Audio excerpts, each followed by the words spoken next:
मुझे अत्यंत प्रसन्नता है कि आज़ादी के अमृत महोत्सव के अंतर्गत उज्ज्वल भारत उज्ज्वल भविष्य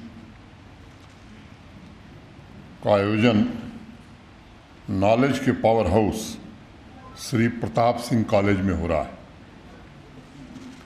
ये हमारे 75 साल की उपलब्धियों का साक्षी है। नाम लेना भूल गए यहाँ के प्रिंसिपल साहब। और इस कॉलेज ने, आप में से अनेक लोगों को शायद मालूम होगा कि पाकिस्तानी कबायली आक्रमण के खिलाफ महिला गुरिल्ला सेना को जन्म देने में इस कॉलेज ने बड़ी महत्वपूर्ण भूमिका निभाई थी।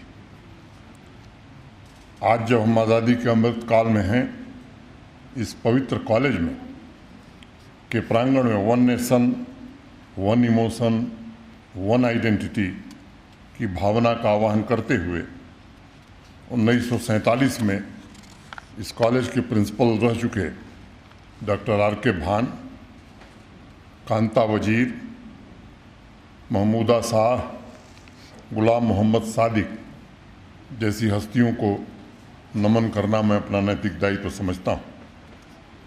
अभी कुछ दिन पहले श्रीमती कांता वजीर तथा उनकी सुपुत्री रेखा वजीर से मिलने का मुझे सौभाग्य मिला था। इस कॉलेज से वीरांगनाओं की ललकार, उनके असीम शौर्य तथा धैर्य के किस्से मैंने अपनी कानों से और उनके मुंह से सुना था।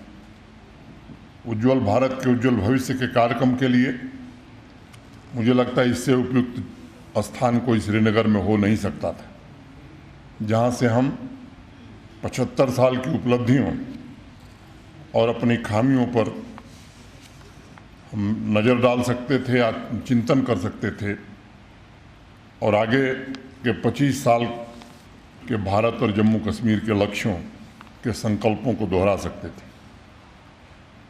आज के कार्यक्रम का विस्तृत स्वरूप आपने देखा है। आपके धैर्य की ज़्यादा परीक्षा लेना मुझे मुनासिब नहीं लग रहा है, क्योंकि बसारा साहब ने और उनके सहयोगियों ने, PDD के लोगों ने इतनी फिल्म दिखाई है, जीवन में इतनी फिल्म मैंने शायद नहीं देखी थी। एक बात मैं ज़रूर कहना चाहता हूँ कि आज बड़ा ही सौभाग्यशाली दिन है जम्मू कश्मीर के लिए, जबकि भारत सरकार ने revamp distribution sector scheme RDSS के पहले फेज की धनराशि 5,641.91 5,641.91 करोड़ रुपए की स्वीकृति जम्मू कश्मीर को दी है। जम्मू और कश्मीर दोनों डिवीज़न के लिए जो अलग अलग धनराशि है, उसको मैं आपके बीच रखना चाहूँगा। जम्मू के लिए 2265.95 2265.95 करोड़ और कश्मीर पावर डिस्ट्रीब्यूशन के लिए 2834.21 करोड़। मैं समझता हूँ कि ये 5,641.91 करोड़ रुपए भारत सरकार ने जम्मू कश्मीर को दिया है। इसमें 90% हिस्सा भारत सरकार का होगा। मेरे पूर्व के वक्ताओं ने जिन बातों की चर्चा की है, चाहे वो स्मार्ट प्रीपेड मीटर हों, लॉसेस को कम करना हो, इंफ्रास्ट्रक्चर को मजबूत करना हो, और इस सभी कामों का उद्देश्य केवल एक है, रिलायबल अफोर्डेबल आवाम को बिजली उपलब्ध कराई जा सके। आप सबको एक बात और बताना चाहूँगा, मैं बहुत ही आभारी हूँ भारत के ऊर्जा मंत्री, बिजली मंत्री श्री R.K. सिंह जी का। जब भी संकट का समय आया, उनसे जिस प्रकार की मदद हम लोगों ने मांगी, आगे बढ़ कर के उन्होंने हमें मदद दी है। RDSS के अंतर्गत कुल 12,922 करोड़ रुपए 12,922 करोड़ की स्वीकृति हुई है, जिसमें पहली किस्त हमें मिली है। ये उज्ज्वल भारत उज्ज्वल भविष्य 25 से 30 जुलाई के बीच देश के सभी 773 जिलों में महोत्सव के रूप में मनाया जा रहा है और 6 दिन में जम्मू कश्मीर में भी हमारा पावर सेक्टर आवाम के बीच, लोगों के बीच बड़ा संदेश देगा। समय की गति को, परिवर्तन के पहिए को नई दिशा देने के लिए नई गति से आगे बढ़ना होगा। अनेक उपभोक्ताओं ने यहाँ बताया है, मैं इस विस्तार में नहीं जाना चाहता। 2 घटनाओं का जिक्र मैं करना चाहता हूँ। अगस्त 7, 2020 को मैं आया था। गुलमर्ग में विंटर फेस्टिवल का आयोजन था। आने के बाद पीडीडी के साथियों के साथ बैठे थे हम लोग। कोशिश की गई थी कि विंटर्स के दिनों में बिजली थोड़ी बेहतर लोगों को मिले। तो उस विंटर स्पोर्ट्स में मैंने एक बात कही थी कि वादी के लोगों ने बर्फ और बिजली एक साथ पहली बार देखी। अब उसमें काफ़ी सुधार आ गया है। जो बात उस समय कही गई थी, तब से आज हमारी बिजली आपूर्ति काफ़ी हद तक बढ़ गई। उस समय एक स्वाभाविक रूप से मन में प्रश्न उठता था कि जब देश के बाकी हिस्सों में, ग्रामीण अंचलों में 22 घंटे बिजली मिल रही है, तो श्रीनगर और जम्मू शहर में क्यों नहीं मिल रही है। तब से लेकर के ये 2 साल की जो यात्रा है, अनेक काम हुए हैं, मैं उसके विवरण में नहीं जाना चाहता हूँ। उस व्यवस्था में काफ़ी सुधार हुआ है। अगर आप विचार करेंगे तो पावर हाउस का हब बनने की क्षमता हमारे पास है। जो पोटेंशियल हमारा हाइड्रो पावर का 18,000 20,000 मेगावाट बिजली हम आराम से बना सकते हैं। जिस बात का जिक्र मेहता साहब कर रहे थे, इकोनॉमी का या जीडीपी का, बड़ा योगदान हाइड्रो पावर का हो सकता है, लेकिन उसका पूरी तरह दोहन हमने नहीं किया। 3450 मेगावाट बिजली हम बनाते हैं।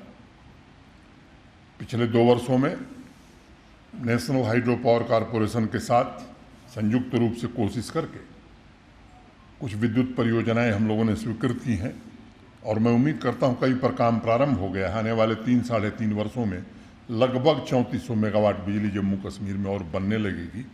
तब हम कह सकेंगे कि बिजली के मामले में हम आत्मनिर्भर हैं। अक्षय ऊर्जा का जिक्र हो रहा था, रिन्यूएबल एनर्जी का। सोलर पावर भी हमारे यहाँ पैदा हो, इस दिशा में भी कदम बढ़ाए गए हैं। उसके भी सार्थक परिणाम आने वाले दिनों में निश्चित रूप से हमें दिखेंगे। पिछले साल विंटर्स की बात थी, मैं जम्मू में था। श्रीनगर से एक सज्जन मेरे पास आए, भारत सरकार के किसी बड़े अधिकारी के रेफरेंस से आए थे मेरे पास।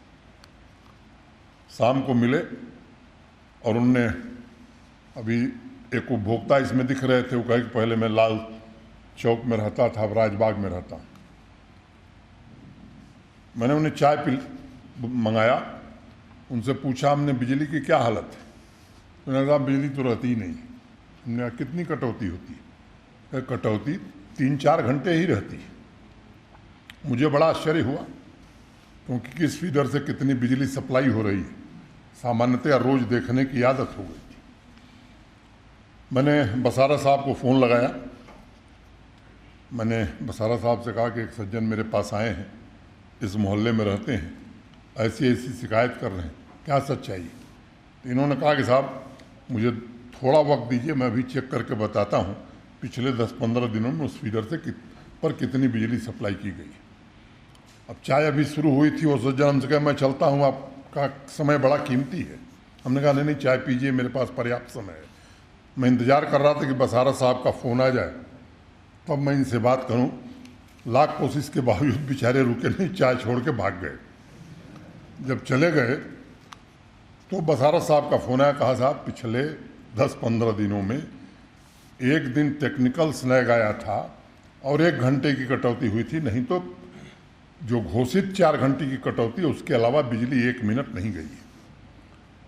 अब वो सज्जन किसी मेरे परिचित से मिले तो उन्होंने कहा साहब मैं तो जिक्र कर दिया, मैं क्या जानता था कि इतना सीरियसली ले लिया जाएगा, तुरंत पूछना शुरू कर दिया जाएगा। तो अब इस तरह के लोग भी समाज में हैं। मैं समझता हूं कि जम्मू कश्मीर में काफ़ी कुछ बदला है बिजली के मामले में। और जम्मू डिवीज़न की अगर मैं चर्चा करूं तो जम्मू डिवीज़न का मदर ग्रिड अगर मैं कहूं पावर का तो गलत नहीं था। 23 साल से अब बदल रहा था ट्रांसफार्मर, अब जाकर के पिछले दिनों बदला गया है। अब उसके कारण मैं समझता हूं कि 6 लाख उपभोक्ताओं को क्वालिटी और रिलायबल पावर मिल रही है। वैसे ही कश्मीर डिवीज़न के कई प्रोजेक्ट का मैं जिक्र कर सकता हूं, वक्त नहीं है।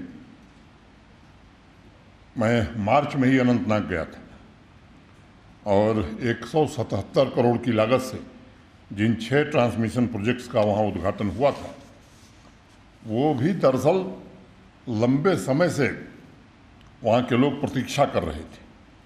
आम जनता की सहूलियतें, मैं समझता हूँ विकास के लिए ऊर्जा की ज़रूरतें अब प्रशासन की या शासन की सर्वोच्च प्राथमिकता में।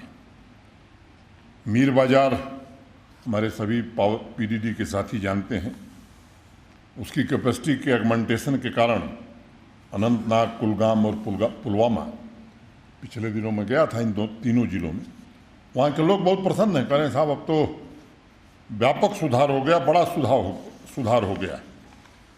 तो पीडीडी के सभी इंजीनियरों को, और जैसा बहन दर्शना अंद्राबी जी ने कहा, उन लोगों को जो ठंड, धूप, बारिश की परवाह किए बगैर दिन रात मेहनत करके लोगों को बिजली पहुंचाने का काम करते हैं, हमारे लाइनमैन या छोटे कर्मचारी, उनका मैं अभिनंदन करता हूं, उनकी मेहनत को सलाम करता हूं, जिनके कारण ये स्थिति आज बदल पाई है।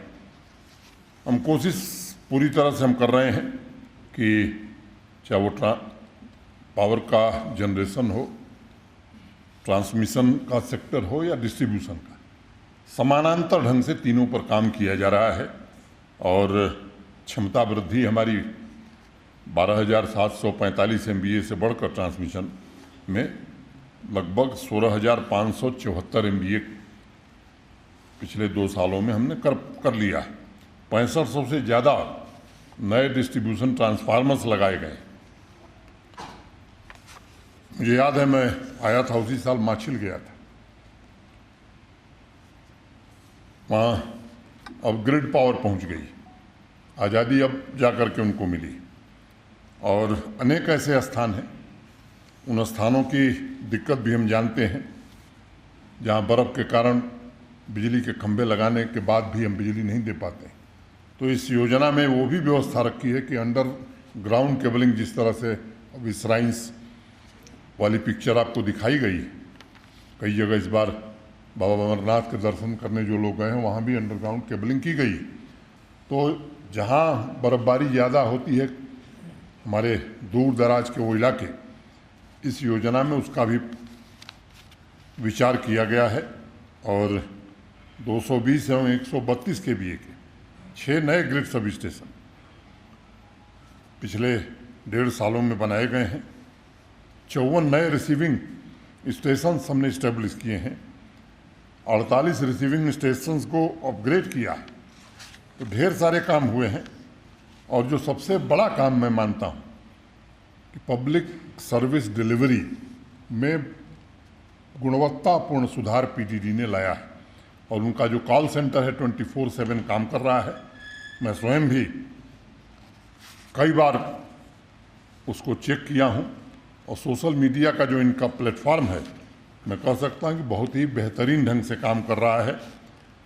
ट्विटर्स पर भी कंज्यूमर की शिकायतों का संज्ञान लेकर के पीडीडी के हमारे साथी उस पर उचित और प्रभावी कार्रवाई कर रहे हैं। मैं उम्मीद करता हूं कि आने वाले कुछ वर्षों में, अभी बिजली के मामले में हम काफ़ी बेहतर हुए हैं, लेकिन 24 घंटे सबको बिजली दे पाएँ ये स्थिति नहीं आई है। लेकिन काम हम उसी उद्देश्य को रख करके कर रहे हैं। आंकड़े इस बात के गवाह हैं कि 18 में जो पीक पावर दी गई थी, औसतन 1256 मेगावाट बिजली दी गई थी। इस साल औसतन 1587 मेगावाट बिजली दी गई।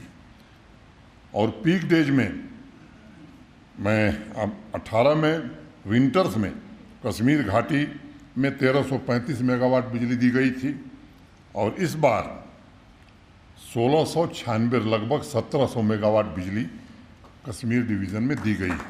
तो ये जो अंतर आया, मैं समझता हूँ कि ये आगे और भी आएगा। एक बड़ी समस्या हमारी ट्रांसमिशन की है। हमारे पीडीडी के साथियों को पता है, आर.के. सिंह साहब के कारण पिछली बार जब वो आए थे तो हम लोगों ने उनसे अनुरोध किया था कि ये जो सौर ऊर्जा लेह और लद्दाख में बन रही है उसका इवैक्यूएशन कैसे होगा। तो भारत सरकार ने एक दूसरा रास्ता तय किया। हम लोगों के अनुरोध पर भारत के विद्युत मंत्रालय ने तय किया है कि उसका इवैक्यूएशन जो होगा वो कश्मीर, जम्मू होते हुए, पंजाब होते हुए देश के दूसरे हिस्से में जाएगा। तो हमारी बड़ी भारी समस्या उसके कारण इस क्षेत्र की दूर हो जाएगी।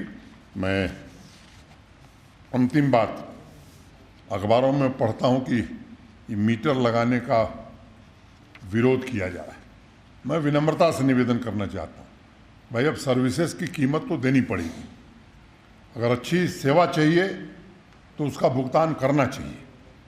बिना भुगतान के अच्छी सेवा नहीं मिल सकती है। और इसलिए मेरा निवेदन होगा सबसे कि इसमें आप सहयोग करिए। हाँ, इस बात से मैं इत्तफाक रखता हूं कि गरीब आदमी को सहूलियत दी जानी चाहिए, लेकिन जो लोग समर्थ हैं, जो दे सकते हैं, वो भी अगर भुगतान नहीं करेंगे तो आप समझिए कि आप अपने साथ अन्याय नहीं कर रहे हैं, उस गरीब के साथ अन्याय कर रहे हैं जिसको हम मदद करना चाहते हैं।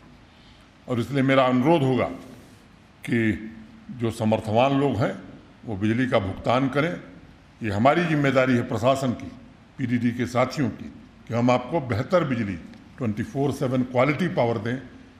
गरीबों के लिए निश्चित रूप से हम आगे कुछ व्यवस्था करेंगे। और मैं आप सबको बहुत बहुत धन्यवाद देता हूं। और वैकल्पिक ऊर्जा के विषय में मैंने पहले ही बताया है, उस पर भी हम विचार कर रहे हैं। 2047 का उज्ज्वल Bharat rural infrastructure, social development, environment, urbanisation, agriculture, employment generation तथा एनर्जी सेक्टर में अग्रणी और आत्मनिर्भर बने तो भारत तब तक नहीं होगा जब तक जम्मू कश्मीर नहीं होगा। आप सबसे मैं अनुरोध करता हूं कि इस महाअभियान में आप सबका सहयोग मिले। एनर्जी सेक्टर में स्वाभाविक रूप से वैकल्पिक स्रोतों पर अब हमें विचार करना चाहिए। प्रधानमंत्री जी जिस गांव में आए थे, पल्ली में, एक उदाहरण प्रस्तुत हुआ है। मुझे लगता है कि इस तरह के उदाहरण जम्मू कश्मीर के अन्य पंचायतों में भी देखने को मिल सकता है। जनभागीदारी की ताकत के आधार पर मैं फिर से पीडीडी के सभी अधिकारियों के प्रति हृदय से कृतज्ञता ज्ञापित करता हूं। और जिस मेहनत से, जिस शिद्दत से, जिस समर्पण से उन्होंने काम किया है उसकी भूरी भूरी प्रशंसा करता हूं। आप सबको आपने जो योगदान दिया है, मैं फिर से सराहना करते हुए आप सबके प्रति हृदय से कृतज्ञता ज्ञापित करते हुए अपनी बात यहीं पूरी करता हूं। धन्यवाद। जय भारत।